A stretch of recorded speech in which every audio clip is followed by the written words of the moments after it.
everybody, and welcome back to my channel, Tabby Loves. I'm Tabitha, and I talk to you about the things that I love.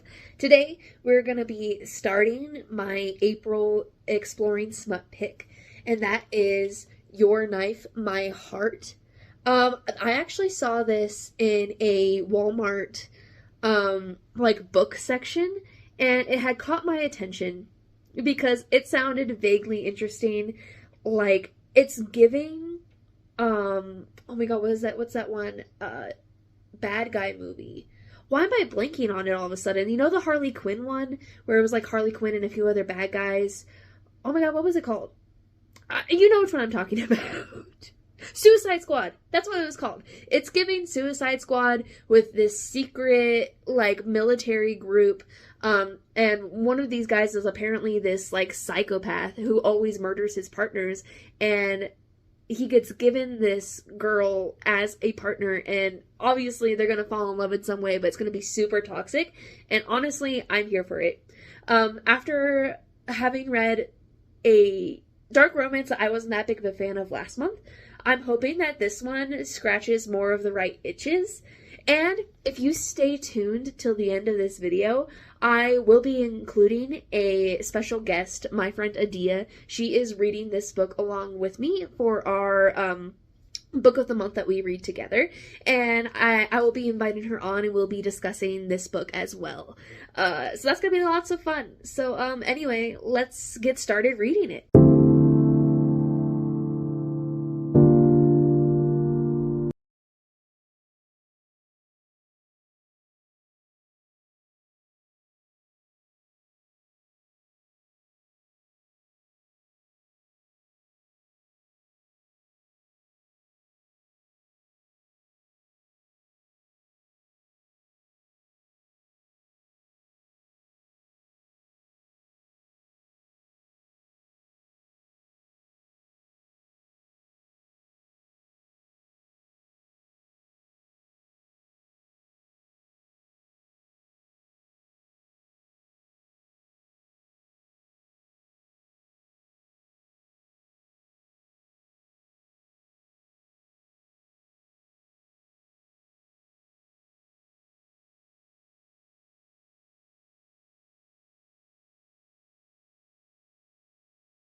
Some first impressions. So far, the writing style is not too bad.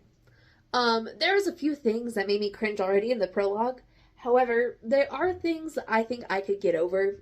And it already makes it very clear how mentally unwell the male main character of this book is gonna be, considering that he kills his partner and he's like, I don't even know when I did it. I don't remember doing it at all. But you know what? It's something that I think is going to be very interesting for us to explore here. So I'm all for it. And we're about to get into the female main character now, and we're going to see what her deal is like. Honestly, I am someone that does like when the male main character is extremely deadly and can kill anyone, including you, at any moment, and chooses not to. And this story has the potential to one-up that, right? Because if he isn't even in fully control of himself to be able to stop himself from killing someone, and yet he doesn't kill you, that's so hot to me. This is where my particular brand of dark romance, I feel like, lies. The only thing that could make this better if there was some supernatural elements into this, but I know there's not going to be. Unless there is. Unless I don't know about it yet. But if it does end up being supernatural in some way, that would be a pleasant surprise. But I doubt it. I'm not going to get my hopes up for that. Because I know what I was getting into when I picked this book.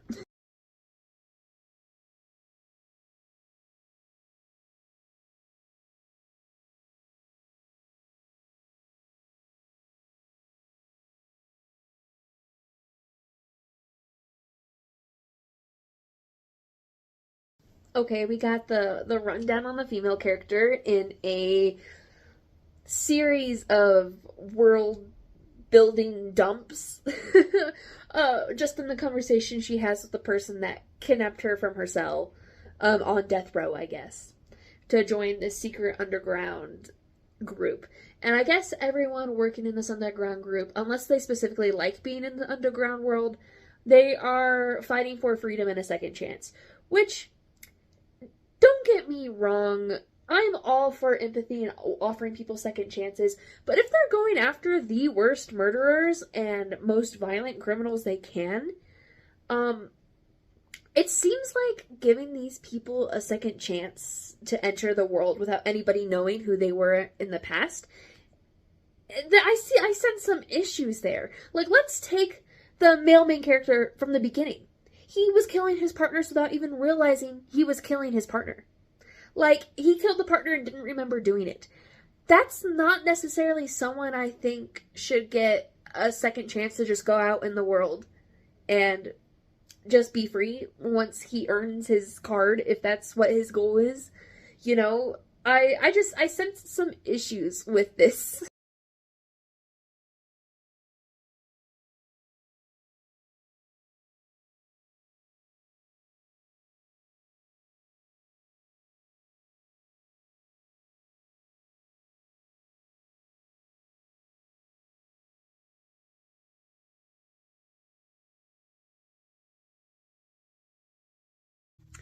Hey guys, it's the next day. I'm on chapter 5 now, and let me tell you, every chapter that I read, the rating of this book goes down.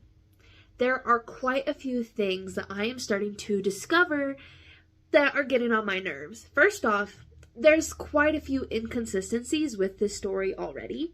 And like, I let slide the whole thing, like, oh, you guys are gonna give murderers, like a free, a start over free card. Like, but like, you know, that, I could see them using it as a ploy to get people motivated or whatever. But then in the same breath, you're going to say, oh, hey, this guy is super important, that's why we only gave him a scar on his face and didn't kill him, but we're also going to put him in trials with you, where these trials have a 5% survival rate, and he's got to get you out alive too. And like, maybe they're trying to say, you know, they're confident in his odds, and it's only 5% for the people that haven't done the trials before. I could buy that, right?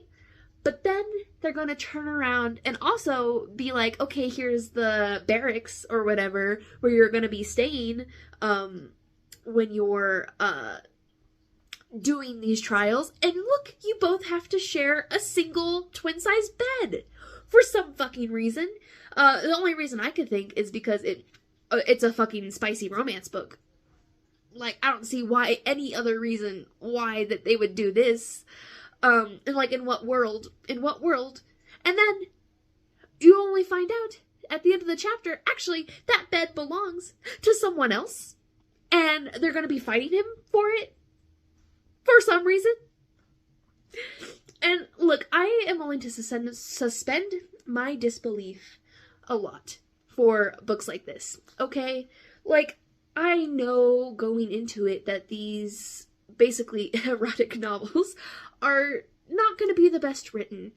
But as you've already seen, if you've seen any of my other segments in this series that I'm doing, they can be well written and enjoyable. This is not well written or enjoyable. Also, I have learned some stuff about the author that I don't particularly like, which is why I'm okay getting on here and low-key being kind of mean about it, because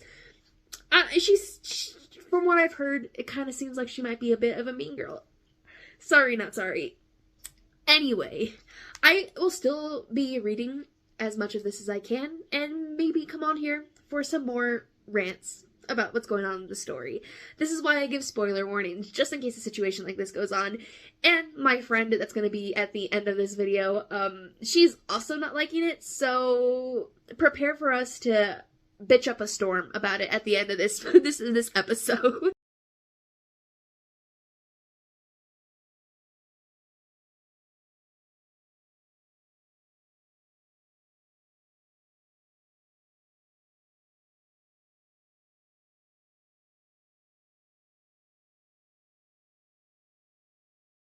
Coming back on here, immediately another inconsistency right at the start of this chapter.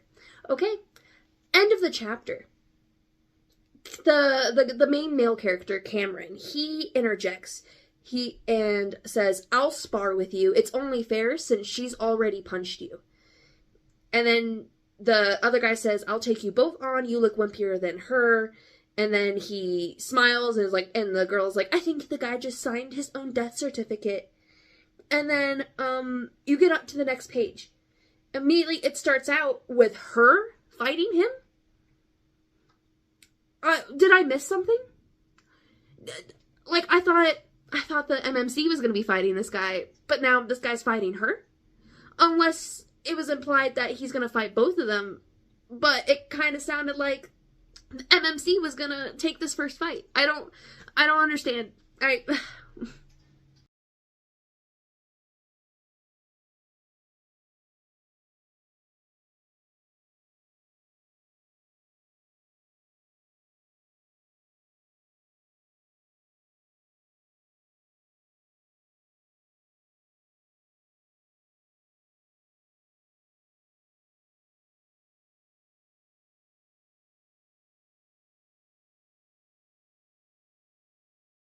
We reached the point of the vlog where I'm going to get real casual here for a second. Not even going to put my phone on my phone stand, okay? He he basically beats up this guy for her. Long story short, I'm not even going to get into everything, but he basically beats up this guy for her and then calls her his in front of everybody. And she goes up to him and is like, "Why did you call me mine in front of everybody? They're gonna think we're..." And then he, like, cuts her off and is like, "Now no one will fuck with you," or whatever, right? But, you know, she was about to say, "Oh, now everyone thinks we're together." Girlie, you guys are gonna be sleeping in the same bed. Like, you guys are sleeping in the same bed for the foreseeable future in a barracks where it seems like everyone's gonna be able to see you anyway. They're already gonna think that. He's like, "You put up a decent fight. I'm surprised someone like you knows how to handle herself." She didn't handle herself. She got her ass beat. Like, I have never been in a fight in my entire life. And I think I could have done better than she did. Like, it was actually pathetic to watch. This girl was supposed to have been trained to be an assassin since she was 10 years old. From her father, right? Like, she works for her father, assassinating people for him because he's some big business wacko or whatever. And she put up a fight that looked like that. And, like, I'm not gonna read you the entire fight scene. You're just gonna have to trust me. It was pathetic. Where was that all those years of assassin training? Why did she, like, literally the only hits that she made in this hand-to-hand fight was when she bit the guy.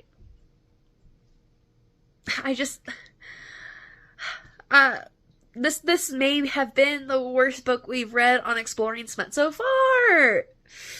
Yeah.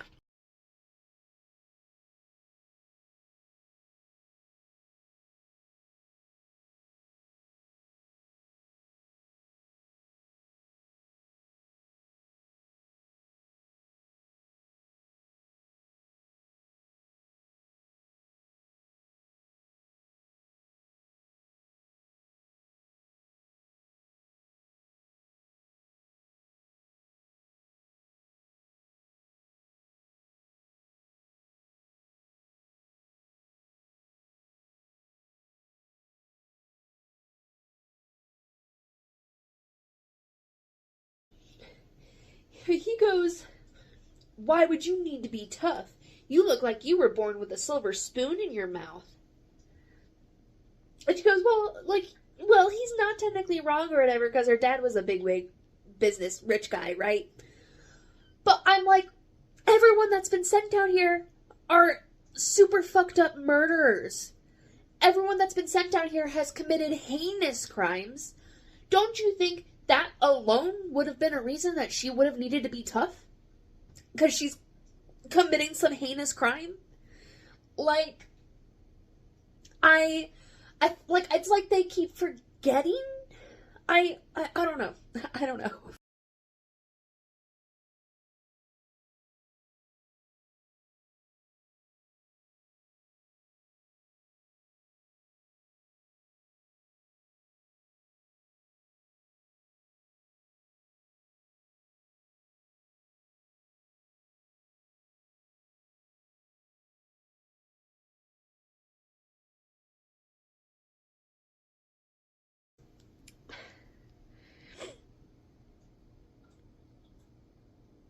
My fatal flaw is the desire to fix broken things that don't want or care to be fixed. I'm drawn to them like vultures to a carcass. Girl, shut the fuck up. His hands must be stained red like mine are. Likely more. No duh. No duh. Did you miss the part of your orientation where the guy was like, we are bringing down criminals to earn their freedom? Do you think these criminals were going to be petty criminals? Like, you think these criminals they were pulling from death row were not murderers? Especially when you were introduced to this guy knowing he's killed multiple of his previous partners. His hands must be stained red like mine are. Must be? You mean are? Guaranteed? Like confirmed? I might be nitpicking now, okay? But come the fuck on. So she is buddy with the guy and the girlfriend of the guy that her partner fought near the very beginning. They just talk to her and give her information now for some reason. And also, she's also like, I had no idea how skilled the competition was gonna be down here. Why not? Why not? This is literally so stupid. Like, what do you mean? What did you think this was? By the way, DNFing is not off the table right now. This may be our first DNF of Exploring Smut, let me tell you. It will depend if my friend wants to keep going. I'm trying to at least make it to a spicy scene, so we can talk about the smut, at least. But this book is making it increasingly difficult. When are we going to get to the first spicy scene? At this point, I'm almost willing to skip forward until I find it, because this story is awful. It's awful. Oh, this is getting a 1-star, almost guaranteed. Like, at this point, I'm reading it for you guys, so you better thank me for this. Oh, and you probably won't, and that's okay. But just know, I'm doing it for you. This is probably the last one for today, but because I'm just trying to finish out this fucking chapter. But she blows a dummy's brains out or whatever and is like, see, I don't need to be far away to kill you. Meh. Or like, I can kill you from right next to you, whispering dirty things in your ear or some shit. And everyone's looking at her surprised and she's like, where's the line? Hold on. Pause. Okay. Did they assume I'm not capable of killing someone? How do they think I earned my ticket down here? I've been asking you that same question this entire fucking time. Like, literally. Oh, everything's fine. Sorry for the angle. I'm not allowed to show my work uniform on camera. But beside the point, I've come on here to say, because usually I read before I start work in the mornings and sometimes during my lunch break. And this book, I think one of my main problems with it, okay, and it's twofold, right? One, I am kind of tired of the military training trials-esque books, and it's one of those things, it's like enemies to lovers to me, right? Where I say I'm tired of it, but when it's well done, I don't mind it. Like, when it's well done, I love it. Like, I love a military training book, trials or no trials, when it's done well. And I love enemies to lovers when it's done well. This book does not do it well. There's just so many things. The more I read, the more almost plot holes that come up. You've got this book keeps telling me about how dark and fucked up these people are. And yet I have yet to actually see anything that's dark or fucked up. I don't read a lot of dark romance, but I do read a lot of darker books because I like horror books. And this book is not that fucking dark. I think the darkest thing in this book is the main male character, Cameron, his drug addiction. Everything else is so, mediocre. I could find this level of violence in any military book or any, like, fantasy book, to be honest. Like, and they keep on, like, focusing on these stupid things and acting like it's super fucking dark and disturbing. Like, again, they keep on, like, going and, like, oh, he kicked this guy's teeth in on the first day. Like, kicking someone's teeth in is not that bad. And, like, maybe I'm fucked up in the head or something. I don't know. But, like, I have yet to see anything that's that bad. And, honestly, the main female character, it feels like the author was trying to make her, like, the main female character in Butcher and Blackbird. Especially with, like, she's trying to act like she's this, like, artistic serial killer. I know she's technically an assassin and not a serial killer, but an assassin and a serial killer are basically the same thing. But she acts like she has this artistic way that she deals with these bodies, which I'm not even going to get into a whole thing like, oh, but she prefers long-distance assassination, so does she kill them and then take their body somewhere to do whatever she does with them, which they haven't told us. I'm 36% of the way through this book. And then we've had one spicy scene, and it's just them fucking, I don't know if I can call it dry humping, because they're in the shower, so it's wet. but like, the main male character's clothes were on, but she was wearing a hoodie that was getting soaked and underwear, and they dry humped each other, basically. And I don't understand why this book has so many good ratings on Goodreads, right? Like, and I'm trying to be very forgiving about the quality of the writing, because one, it seems like this potentially might be self-published, and two, like, I know that these kind of spicy books where spice is the main point are not going to be as, like, well written as, like, a normal book, if that makes sense. But even on those levels, this is not a well written book. Like, I'm gonna tell you guys right now, I'm not gonna finish this book. Like, I'm not gonna read it all the way through. My goal right now is maybe halfway, if that, but there is it's almost guaranteed this book is gonna be a DNF. Which I can't wait to talk about once I give my wrap up here at the end.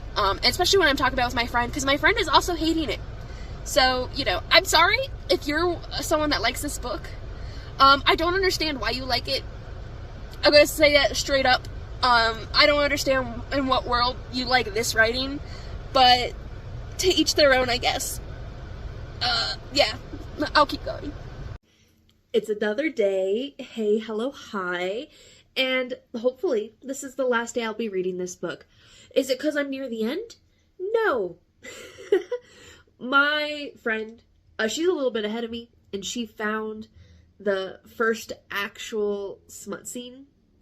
So I am going to read to that point so that we can talk about it a little bit later. And then I'm done. I'm DNFing this book. And a great example of one of the reasons why. She's so small that her head only reaches my pec. She's 5'6".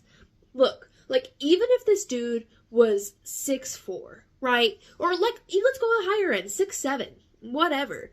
There's no way a woman that was 5'6" would only come up to his pec when sitting in his lap. Like, I can't.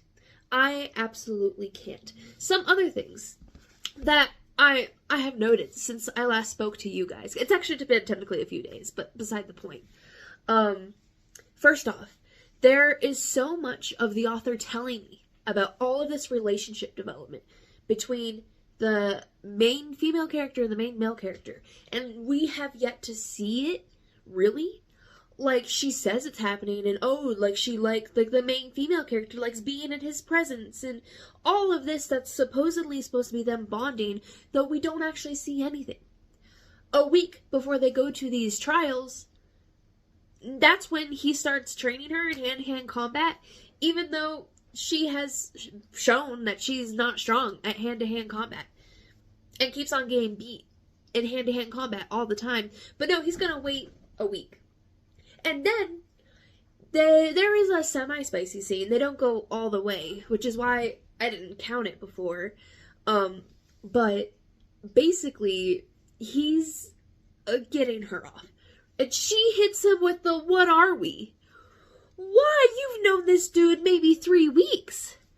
Like, what do you mean, what are we? And he's gotten you off twice. Okay? And there has been nothing besides that. What do you mean the what are we? And the main reason that technically you guys have been hanging out is because you've been shoved together by this organization for reasons that are honestly making less and less sense. Like, there's just so many plot things that are not adding up. And honestly, it felt like this author didn't even try. Like, it's supposed to be this super prestigious underground military operation, and they use these super heinous criminals for it. Yet, why are there so many criminals tapped that you have to have these trials, right, to thin all of the criminals you're tapping and, like, killing most of them? So only a few make it to the end, and then there's not even enough space for those few, so then they're just sitting there waiting to be assigned to a squad? What's the point? Why not just tap the most heinous criminals and put them immediately onto a squad? Or maybe have like a little boot camp and put them on a squad? Like, why are we doing all of this? It just doesn't make any sense. And this main female character doesn't make sense for the story because we keep on being told how badass she is, and I have yet to see her do anything badass.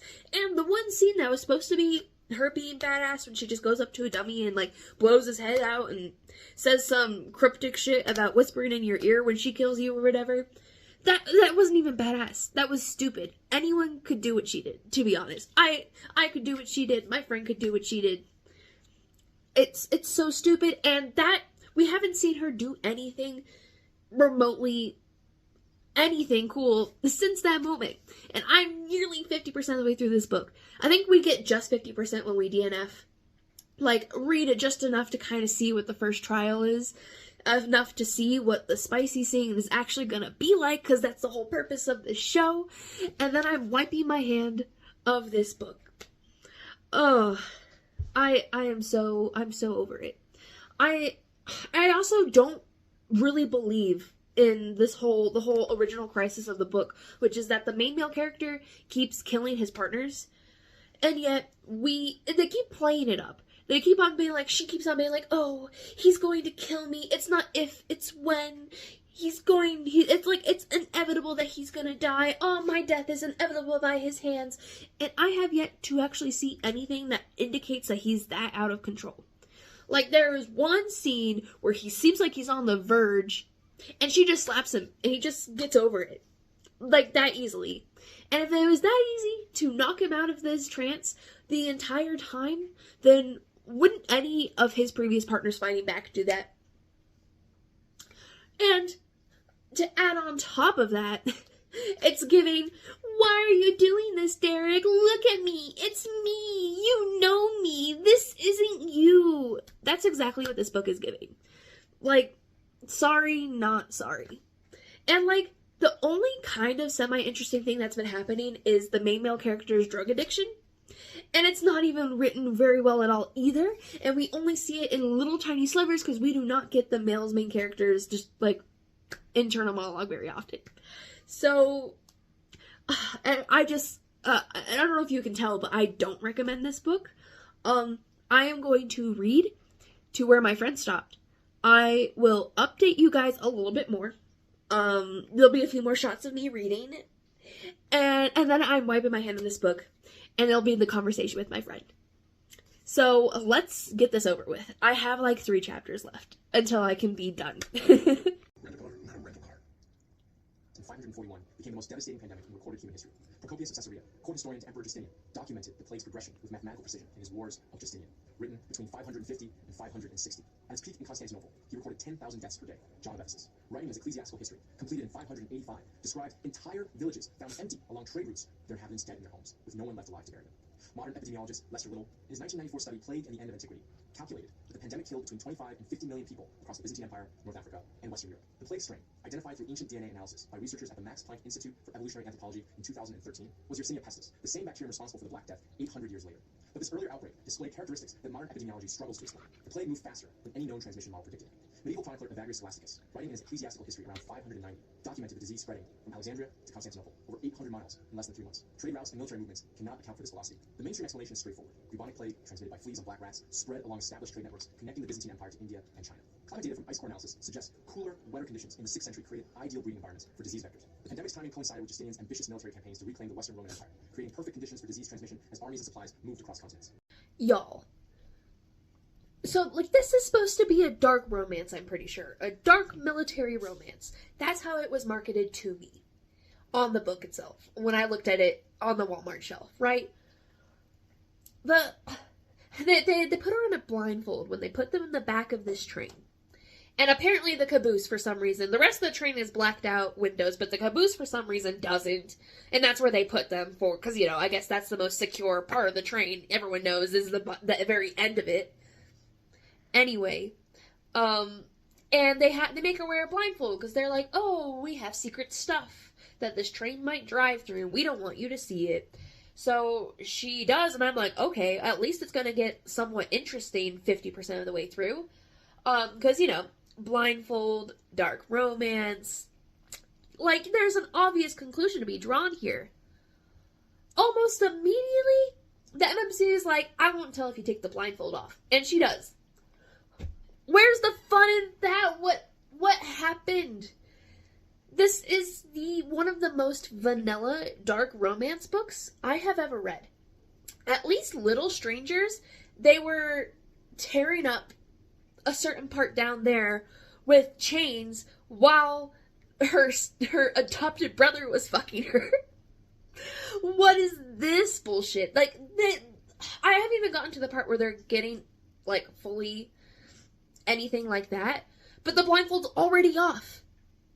So, unless they put it back on for the act itself, don't talk to me. Don't talk to me. She's like, tell me how you got this scar, as they're, like, about to fuck.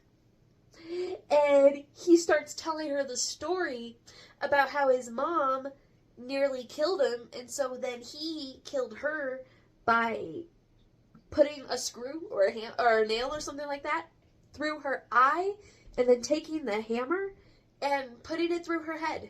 And while he's telling her that story, he fingers her and then, you know, puts it in her and is actively going at it while he's telling her this story. Is this what the author thinks would make a dark romance? Nothing says romance like the man telling you about how he killed his mom while he's fucking you. Y'all, I didn't think getting to actual dirty talk would be worse. Actually, go back to telling me about how you killed your mom. I think that would be better than the dirty talk coming out of his mouth now. I'm gonna save y'all the experience by not reading it to you. Besides, if I did, this would probably be, like, flagged or something. I don't know. You'll just have to trust me here. I'm cringing so bad. Not only is this the worst book I've had on the show so far, but this is the worst smut scene I've read on the show so far. I can't.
Y'all, This book has me fucked up. This book has me fucked up. Why the fuck? It's the next scene, right? The next chapter. And he's having his first moment where it actually seems like he's gonna try to kill her, right? And I'm like, okay, well, finally a threat. And then all she does is, like, scatter his pills across the floor, and him, half insane, just grabs them and takes them, and then he's fine. It's all better. She breaks him out of it just like that. Like, the entire premise of this book is how he can't stop killing his partners, and yet every single turn, it's so easily broken, whatever comes over him, that makes him kill his partners. Like, she slapped him one time, scattered pills across the ground, and he just took some, because that's his bigger priority when he's insane, is taking his drugs, right? And that's it. That's it for him trying to kill her. And I know if I were to finish this book, there'd probably be more instances. You know, like, I know the author has at least some semblance of how to write a story. This is nowhere near her first book. And yet, I can't believe it. I am in disbelief. But I don't want to be a dick, okay? I don't want to be an asshole about it. But this writing has been so bad, it's made me actually angry. I'm actually angry at the choices that this author has made for this story. There are so many things that she could have done that would have made this story so much more compelling. Like, even just one thing, adding more Cameron points of views and giving us flashbacks to what he was like with his previous partners. Because it made it sound like he kills them absolutely immediately, and he already hasn't done that, which means he already sounds like he was doing better than he was. Like, how are we supposed to see what is different this time if we don't know, except for the very first chapter, what was going on? 2, the trials aren't even happening until 50% through this book, and the trials were on the synopsis. I thought they were going to be more, involved than this. We haven't even gotten to the first trial, and I'm at 50%. So, there's that. I think the first trial is literally about to happen. I'm forcing myself to continue after that awful smut scene, just to catch up to where my friend was, and I don't know if I'm going to be able to make it, guys. Honestly, she might have read a little bit more than me, but I'm going to try to force it. We're going to see, but... I'm sorry this is going to be such a long video, because I've been ranting so much. But I can't take this. The fact that, again, I've had this many breakdowns, basically, and I'm only 50% way through this book. Great. Everything's great. All the stares we get, envy, they still think I'm being protected by him. If only they saw him trying to kill me on the way here. Girl, you are being protected by him. Like, yes, he's also trying to kill you, but when he's not trying to kill you, he's protecting you. So you are under his protection. Again, as I've already said, there was only one other instance of him even being close to losing his mind, and he didn't even get as far as he did in the second scene that I just told you guys about. He literally, was just slightly starting to go, you're a liability, and then she just slaps him, and it's over. So, she is being protected by him.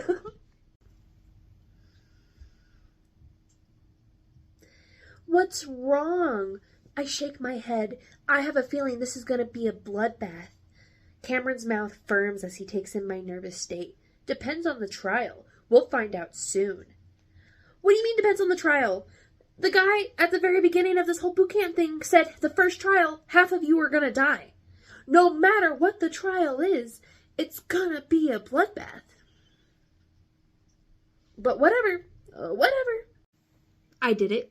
I caught up where my friend was and read a little bit past what she read.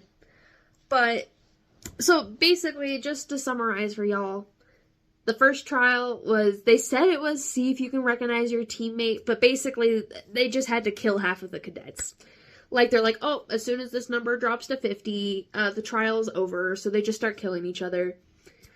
And her and the main male character, Cameron, they get special masks. So, you know, not that they had any trouble finding each other, so, yeah. Oh, and remember how I was telling you about how bad she was at combat? Yeah, well, now suddenly she can take on 3 grown men. So, there's that. And, like, I would say, you know, maybe she was holding back, except at no point during her point of view did she mention she was holding back. So, yeah. Yeah, no. It's official.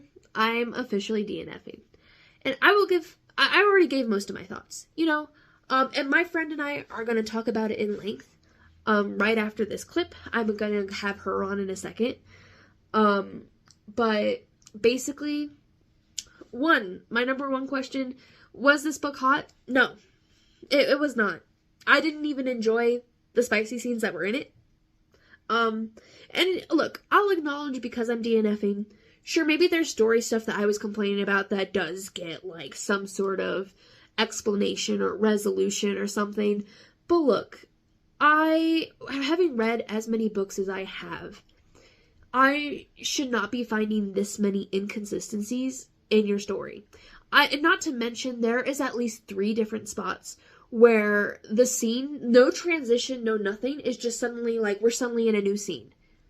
And it's written all in one flow, so there's no indication that we're going into a new scene. But it'll be like, she'll be having a conversation with someone, and then suddenly it's, oh, now we're being woken up to an alarm. What do you mean woken up? When did you go to sleep? You know? It happens several times, not that exact formula, but the same idea, right? Like, if anything, this book, it needed another once-over. And I'm not sure if this book was self-published. There is a publisher listed on her page or whatever on Amazon. I don't know what kind of publisher it is. I think it's a smaller publisher. It's not one I've heard about before. Not sure how much that plays into effect.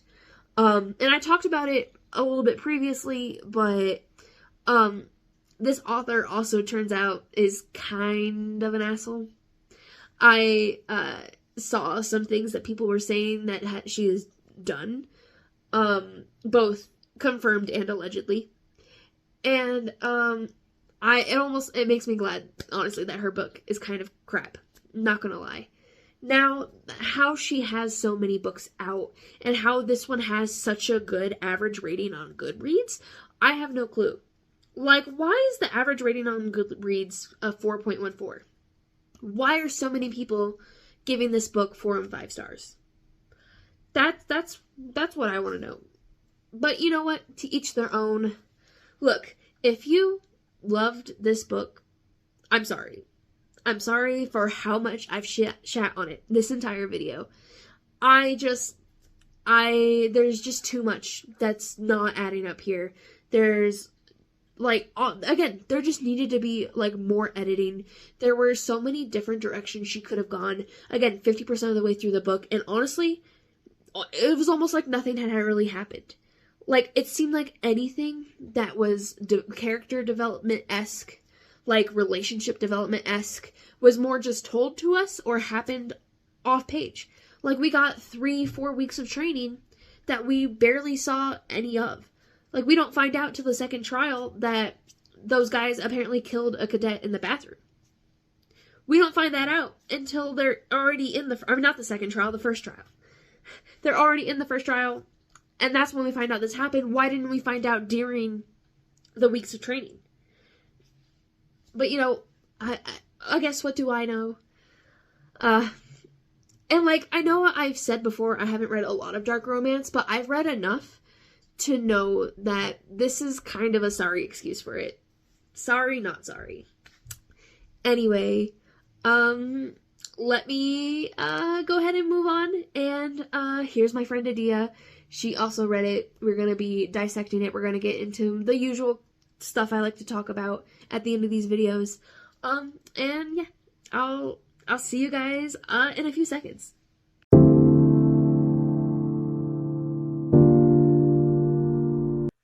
All right, hello everybody. Welcome. This is my friend Adia. Adia, would you like to tell them all about yourself real quick? Hi, my name's Adia. I'm currently living in France, and I do a few things, mostly write. My great book buddy, who I read some of the most phenomenal and not so phenomenal books with, so I'm happy to be here. Hell yeah. I will also put Adia's Instagram and TikTok in the description if you all want to follow her after this. But let's get into the nitty gritty of this, shall we? So, we read Your Knife, My Heart. Let's just start with this isn't technically on the thing, but you know, I feel like it's a good place to start. What did you think of it? Let's just give an overall opinion. I was genuinely shocked. And I ended up giving the book 1 star, DNFing at I think like 54%, mostly because I felt slightly misled. The book felt like it was trying to put together like Hunger Games and Suicide Squad, but in like the vaguest, the vaguest format, the vaguest way with uh things. So I was shocked because it had such raving reviews, and I was a little disappointed. The reviews were crazy. I cannot believe that that had so many 4 and 5 star reviews. Yeah, and then I started making videos on TikTok after we started talking about it, and it was just people like going crazy and talking about the prequel for it or the book that takes place in the same world and how this one was very interesting. Yes. Must be a very low bar then. I'm glad we didn't read the prequel first, I guess. Or maybe the prequel would have been better. I could not. Yeah, maybe it's just their taste. Maybe we would have liked the prequel more, actually. Okay, so the I whole don't want to test premise it. of this show is the reading these spicy books and then discussing what makes them good spice, bad spice, and all the stuff in between. So let's get started first with what did you think about the relationship between Cameron and Emery? There was more relationship between Peta and Katniss while she was searching for him in the jungle.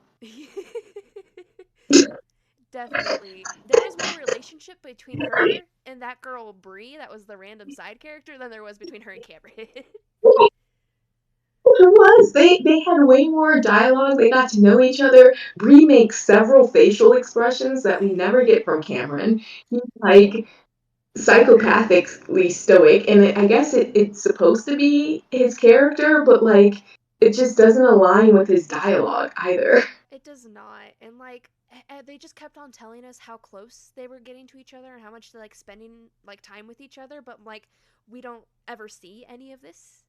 We just see him watching her from No, afar. everything was off page. Right? They kept talking about all her time in the library, and I was like, wasn't she only in the library that one time? Like, we got more scenes of them trapped on the twin bed together than scenes of her like training or studying. Don't you know sleeping next to the person is all the intimacy you could ever need?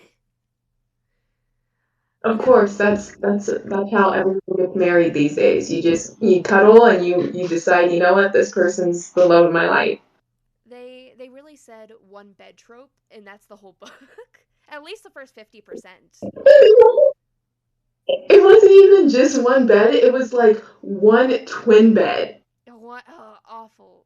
I That's fucking think, awful. There's no way the guy even fit on it, to be honest. If he is as tall as she kept on okay, saying, yes. How tall was he? Because she's my height. I'm 5'6", or I guess she's 5'5", so she's like an inch taller than me. And he keeps talking about how tiny she was. yeah, I think I highlighted when I was reading to like my camera that she said like, "Oh, I only come up to his peck, sitting on his lap," and I'm like, "Girl, you're 5'5". How is that possible?" My son, who's like 3 foot something, sitting on my lap, is like this. Like I have to lift my head. Yeah, so there's guys who are either freakishly tall or there's no fucking way. Speaking of Emery Oh, and she's Cameron, lying. She wears those everywhere. yeah. Oh yes, Emery. Let's talk about the how we feel about each individual character. Let's start with Emery. Um, I honestly, she was very much kept on being told she was a badass, and yet didn't actually see very much badassery. I gave her a lot more credit than you too. I was like, maybe she didn't like. Maybe she thought she could con everyone into believe because she kept going. I don't want to.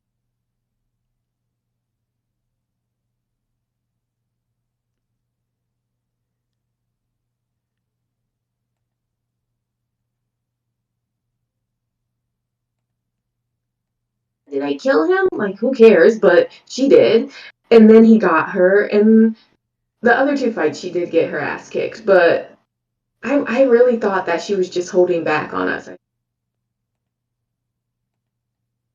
Yeah, I was just like, damn, she's just bad straight off the bat. I just there and she kept on also being told how artistic and poetic she was. And I feel like we also didn't see very much of that either. We were just told over and over, oh, I'm a poet. Oh, I'm artistic. Oh, my artist is the only thing I care about. Yeah, I wish we got to know.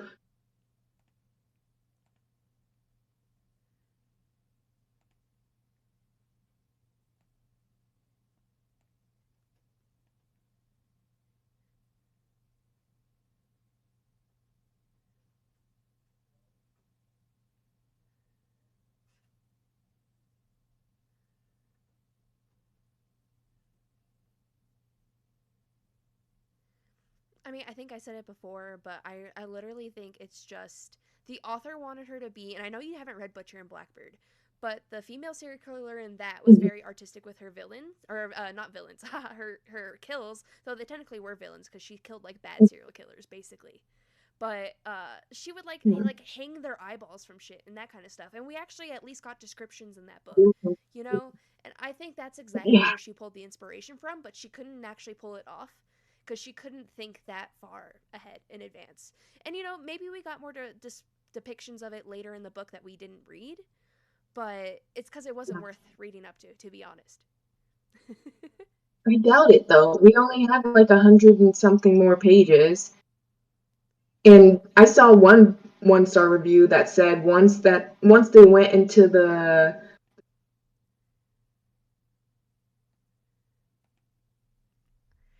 That's there's not even plot. that I'm not surprised by that to be honest. From the little bit more that I read when we like started getting into the trials, there wasn't really that much. Speaking of more porn than plot, let's talk about Cameron. uh, He had so much potential. It's you know how rare it is for me not to like an MC. I'm usually like, he was boring, but there was something hot there. you're like, not this time.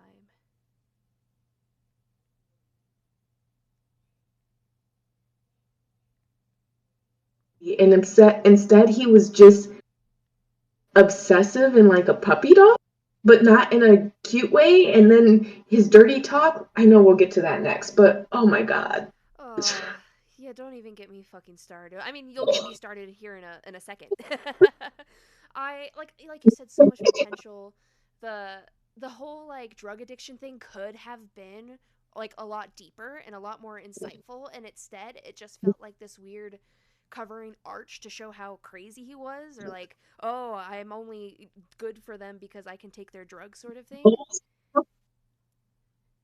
Exactly. I it was stupid. And again, it's one of those things that maybe it comes up again, but I mean, he's such a drug addict that it knocked him out of his lunatic state as well. You know? Just I don't know. I really don't know what to think. And another thing that probably might have been explained if we finished the book, but it wasn't done well enough that any explanation would make it worth it, to be honest. Yeah. I don't know, like, it's literally they run on the power of love, him and Emery. Of love unearned at that. Like, Yeah, it was she love at first slaps him sight. and it was love at first sight. Yeah. Okay, I don't know if you want to take a moment to mention any of the side characters or not. I didn't get, I was like, so I actually highlighted a confusion of mine. Let me see. I've never highlighted on Kindle before, so I don't, let me see how I can pull this up. Okay, here we go. I have quite a few highlights. Right here. Okay, chapter 7. This happens just after Damien tried to like hurt her for sleeping in his bed, for her and Cameron being in his bed, and it's like Damien's eyes widen and he shakes his head. His hair is slicked to the side with sweat. Our breaths are loud between the three of us as we jog around the corner. I've only heard rumors that some soldiers went in there a few weeks ago and never came back out. Why? He studies my features like I'm withholding information. Why are her, like, I got that at the after that she goes, "Oh my god, they played me." But I was like, did they really play her? Because they continued to be nice ish afterwards. They were just like basically being friendly with her, and like they didn't Yeah, use that information against her in any sort of way, and they were all just kind of buddy buddy after that. yeah, they were like, "Oh my gosh, the gossip, I didn't realize." And she was acting like she told them her actual name. Yeah, she acted like she told them something that actually mattered. Like I think it was pretty obvious that her and Yeah, Cameron were gonna be partners, especially once you get into the trials and they're yeah. getting like fucking matching masks that no one else is getting. And they're put literally they're forced to sleep in the same bed. What does that mean? What why did they thought she was his like emotional support chihuahua or something? Like something like that, like just there to like I don't know, like keep him calm or something. In which case they're still partners, right? Yeah, just a different kind of partner. Okay, Kind of let's partner. let us get into let us get into the spice. Uh,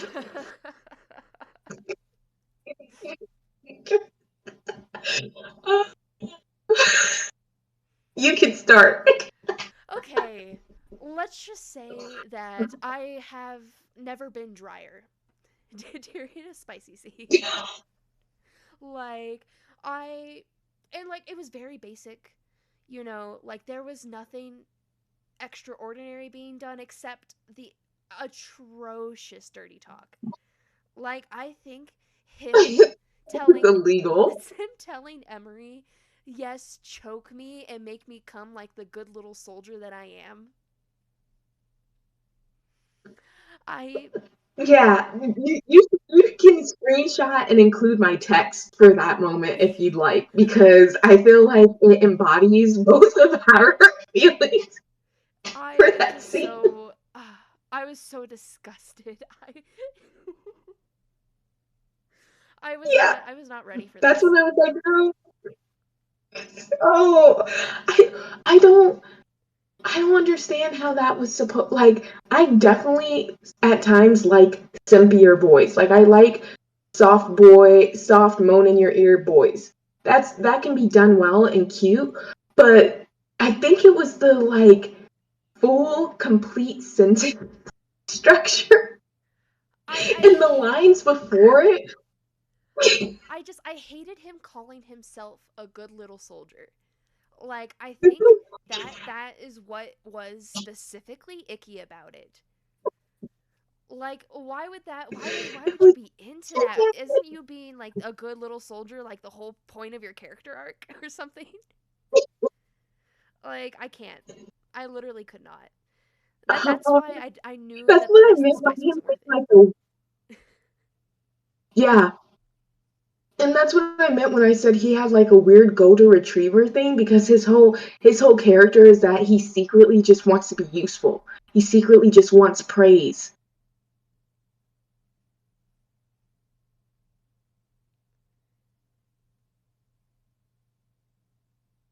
From killing people if you're so desperate for it, like it just felt a little contradictory, or I guess that was like his obstacle, you could say, but it just wasn't shown well because obviously he can control it with Emery when she hugs him and shakes pills in front of him. Yeah. Not even like shaking them in front of him. She just like displayed them across the floor and he just snatched them up. Oh, that was a close one.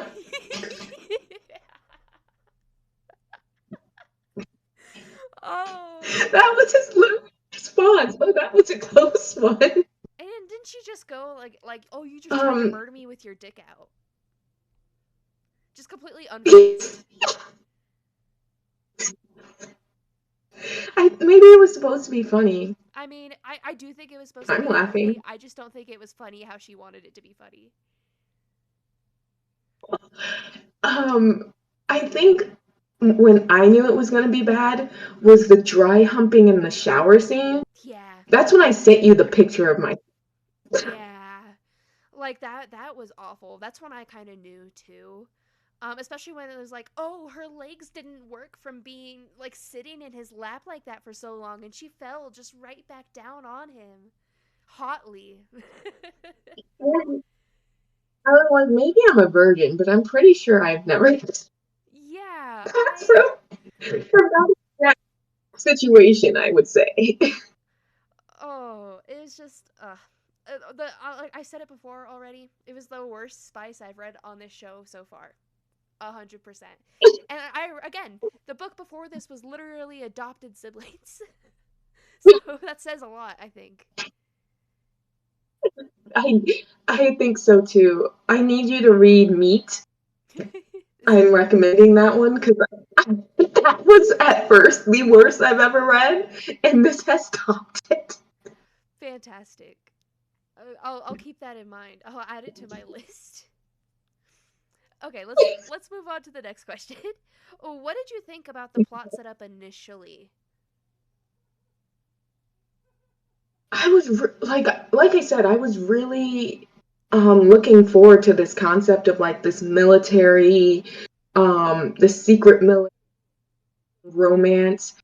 I was really looking forward to seeing how they fight their demons together and how he overcomes this urge to like kill indiscriminately.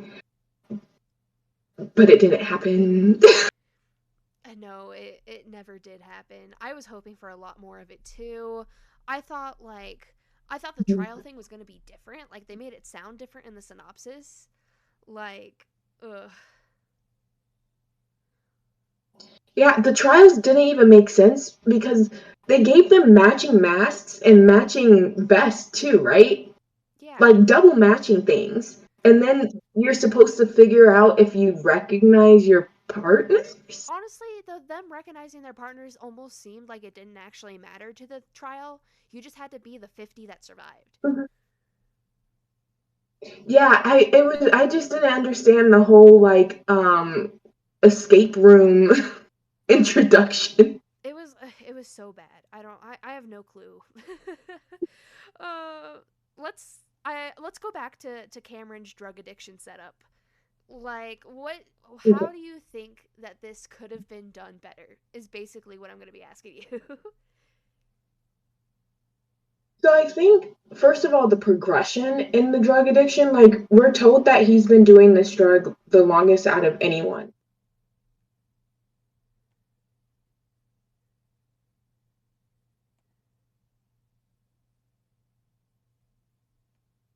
Moment down and really shown what becoming resistant to the pills mean. Like, does it mean that he doesn't have his super strength anymore, or does it mean his headaches come on faster? Does it mean that he checks out less, or does it mean he's checked out all the time and he's like a danger to everyone 24/7? We don't get to see that. With the injections, the only thing we see is that he's now getting nosebleeds and passing out, and that it's killing him more. We're not seeing really what the payoff is, or what they're even trying to achieve. Like, obviously, it's quote unquote a super soldier, but it doesn't seem like they're changing the drug either, to reduce the side effects. Yeah, it just kind of seemed like they were just feeding his addiction for no reason. And like it doesn't even imply like, oh, at the end when he's starting to get withdrawals, he gets weaker or anything.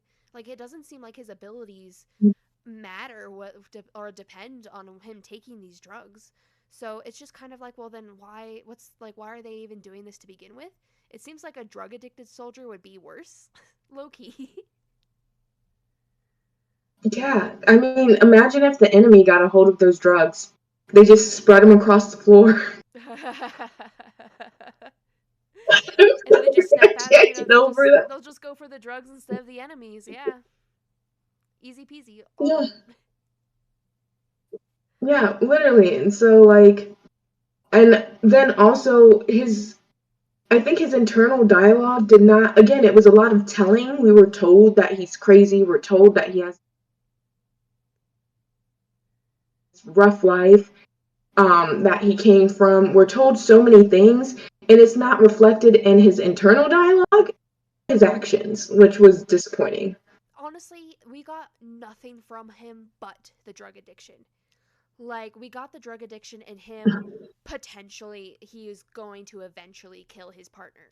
Foreshadowing that never lives up to it. And that's it. Like, we didn't even get him that much. We got a majority Emery, to be honest. Like, we barely saw Yeah. any of Cameron's actual personality. We just saw Emery over and over and over again. A part of me wonders if that was for the sake of the audiobook, because most of the 1-star reviews or 2 stars were people complaining about the audiobook, because apparently Cameron, the voice actor, whispers in your ear the entire That is horrific. I'm really glad I like, didn't do audiobook for that. Oh. he knows you. Oh. Make me a good soldier. Oh. Well, Yeah. now is a great opportunity to move into. Let's talk about why we DNF'd the book and what the author could have done differently to make this better. I'll go first with this one. I was honestly I was ready to DNF the book way earlier, but I was like, we got to make it to a smutty scene for the sake of this show. And man, was it hard, and man, did I have to go way deeper into the story than I thought. I think one thing that could have been done so much better is if we would have gotten more about how he acted with his previous partners. Like we got the prologue where we see him kill a previous partner, but that's it. I think if we would have gotten more incorporation of what happened to his previous partner, maybe over, I don't know, the 4 weeks where we got absolutely nothing but them sleeping together in a cot and her losing at hand-to-hand combat. That would have been a great opportunity for either flashbacks would have been my bet or my preferred method. Cameron point of views with the flashback showing how he was with his previous partners. And then also we could have had Emery learning more about his previous partners because she has access to people that know him, like the fucking drill sergeant. And she briefly meets Lieutenant Eric. Like, why doesn't she ask more questions or something? Like, how are we supposed to know whether or not this time is different, one? And two, how he was acting around his previous partners before he killed them. And how that's different when he acts around Emery. But we don't get any of that, and we just have to we just have to guess whether or not this is how he acted with his previous partners or not. And honestly, I wouldn't have had a trials situation for this either, because doing trials like this honestly made no sense for the story. Like, the entire system made no sense. Like, why are you tapping so many criminals and then you're gonna kill a majority of them And off? this is random. Yeah, It seems. yeah. And then, like, and then even the ones that survive the trials and they pass the trials, there are apparently so little spots that they're just waiting to be assigned to a squad. And if you have criminals waiting to be assigned to a squad, why are you tapping more criminals to go through these trials? to prepare them to go on squads that don't have room in the first place. Like, it doesn't make sense. Yeah. No, I agree. There were so many. I think this could have gone through a couple more rounds of editing. I think I even told you that I would question how much this author actually wrote it if there weren't if the writing itself wasn't so bad, because there's so little continuity. There are so many things that contradict themselves just in the 50% of the book that we read. The biggest thing that stuck out to me was they kept talking about Emery being artistic, but her dream was to be a writer. She was interested in writing and poetry and books. And then while they're having this conversation of like what she would have done or something, they bring up tattooing. Was like, you could tattoo a lot of guys in the division or whatever. I'll let you start on my back. And I'm like, where did the conversation of tattooing come from? So there was just a lot of like, there was no continuity. The character motivation was all over the place. Another inconsistency, like a lot of the decisions made, a lot of the dialogue just contradicted themselves. There was so much showing or telling it instead of showing. For example, like on page 70, I highlighted where Emery says,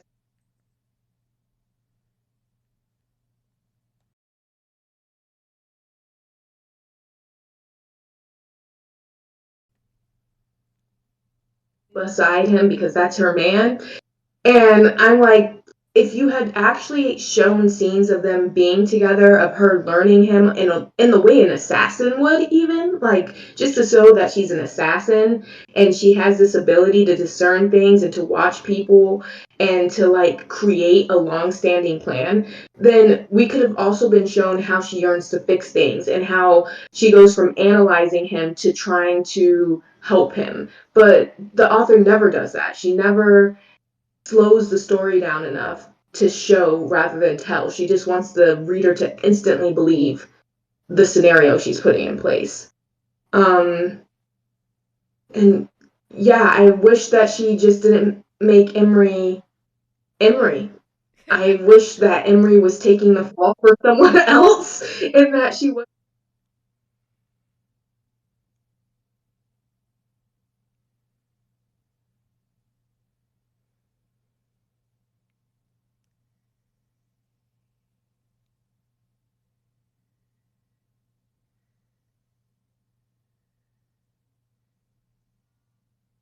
No, I think it's her dad. It was her Was it dad. her dad? Okay, her dad. It was either her dad or her brother. I can't fully I remember. wish she was taking the fall. Yeah. I can't either. She just kept saying his name constantly, and I'm glad I forgot that. Yeah, honestly, I don't even remember what his name was. Was it like Greg or something like that? Yeah, she kept Grant, wasn't it Grant? Grant would say Grant. What was his name? I Yeah, haven't. Reed Did is I the one that highlight she was it? talking about, like that she kept on, like she was Reed. like training him Oh, or who's the whatever. teacher? Yeah, Okay, but the person that threw her under the the bus, I guy think, was her dad. Okay. I wish she was just taking the fall and she actually was this pathetic thing, and Cameron like realizes that, but she protect her, and it was like the wolf bunny trope. I feel like that would have worked better, honestly. Yeah, I could have seen that working better too. Let's close out this conversation. Let's move away from this book, and let's talk about dark romance as a whole. I want to know like your thoughts on the genre, because you know there's all this controversy that surrounds this genre. I feel like so I kind of want to see just overall what you feel like for the genre and all those different controversies and the likes. I was always a dark romance girly. Like, I mean, I guess now my what I consider dark romance in high school, because it's gotten pretty dark, would be considered like a vanilla dark romance, because I really like my mafia kidnap girl romances. Um, Not 365, but others like it. I really used to like my used like you sold your soul to a demon, now you're in hell kind of dark romances. The most recent true dark romance, like, of this era that I read, I can't remember the name of it, but they were basically like humans versus these magical people who could turn into a murder of crows. And it was originally a wide choose until, spoiler alert, one of the guys dies. I cried. And she was left with the crafter guy, and there was a lot of like knife play, and he was very, very abusive. I didn't see the appeal to him at all. I only liked the guy who died. And so that made me realize I don't think I actually like the new age dark romance, because it's just evil men being evil with like no redeemable qualities. Ow, not even in the bedroom, not even in their dirty talk. I can't do it. I think that's completely fair. I feel like I've struggled with all the modern dark romance I've read too. Though to be fair, the one dark romance I did read as a teenager was the one I told you about with Alice and James, the Twilight characters. But that one was really fucked up and not meant to be a romance, I don't think. But at least sounded interesting. Like I've read some in the past too where it's not necessarily romantic, but like the webtoon that we both really like. Oh, I've Killing read dark Stalking. romances like that I too. loved Killing Killing Stalking. Stalking, Oh my god. Honestly, masterpiece. the evil character in that one could get it. Yes. And I like at times I didn't even like I'm not gonna say I didn't even feel bad for the victim, but I was just like, that's what your dumbass gets, you know? Yeah. Because what was he doing? Insane work. That kind of Yes, dark romance would not but survive in such today's good world. story. I'm like, that's what I want when I'm picking up dark romance, and instead I just get like two-dimensional men that either completely hurt the FMC, and she's just like has the most extreme version of Stockholm syndrome, but there's nothing interesting about him. He's just a jerk, or he's not even it's not even actually dark. And I was like, well, that was just a little spicy. He choked her a little bit, wasn't it? You mean like this one? Oh god, he made her a good little soldier. Honestly, I was so fucking mad when that blindfold came off. Like, you're not even gonna give me blindfolded sex. You're just gonna give me standard sex. Like, what was it? What is I was this? mad that they were in a room full of people and we didn't get a whole. I don't know if this will get you flagged. We didn't get a be quiet, no one needs to hear you scene. Right? Like, I would have. That's why You I know? expected the spice way earlier, you know? Like, there was so much opportunity, and it wasn't taken, like, up. There was nothing done with it. Like, instead, we just got Vanilla. awkward cuddling scenes, I guess. Yeah, I guess. The aftercare was first. We got a lot of before care Yeah, we got a lot before and care. zero aftercare. It was so No important that he braided her aftercare. hair, bro. Because he had a sister.